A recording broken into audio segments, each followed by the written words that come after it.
sabi mo. Hoy, Lisa. Dala ka agad yan ni Kuya Arnel. Hoy, dala ka agad yan ni Kuya Arnel. Ano? Para siyang baboy nga, oh. Ayusin mo.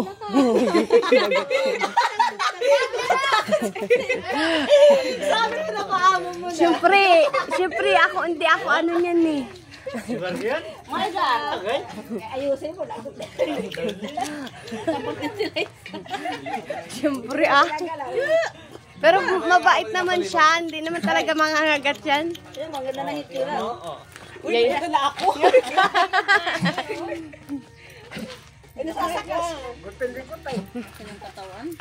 Kasi tayo minsan-minsan lang siya nakakawala, kaya ganyan yan. Lagi kasi nasa kulungan. Lagmaw. Ay, pambaboy nga niya. Duglaber yan. Kaya ganito puro baboy yan. Hindi siya pihikan. Pambaboy pa rin pagkain yan. Hindi naman siya pihikan eh. Pero ang ganda, yung ano niya, yung buhok niya, hindi man naglalagas. Ganda ng ano niya. No, hindi siya naglalagas. Bigyan mo. Kuya Arnel, nagdaan dito si Kuya. Ang dala ka agad dyan ni Kuya at anong taba. Magandang aso. Maganda.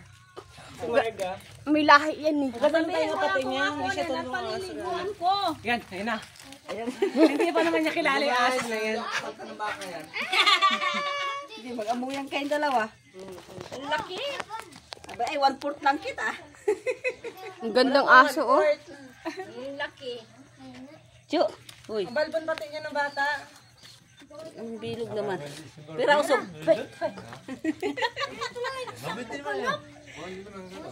Nila isa dahil ko pati Cherry ay unahawak-hawakan niya. Ay, ikaw ayaw mo. Hindi, nahawakan ko din yan. Alpas dun mo na ano. Nahawakan ko din yung batang yan. Mabait yan. Gamagat. Hoy. Mabait yan. Hindi, alam kasi niya pag pet lover. Yung. Laki ng katawan. Laki. Bait-bait naman ang batang yan. Ang batang yan. Ano na yung batang yan? Bait-bait ng batang yan.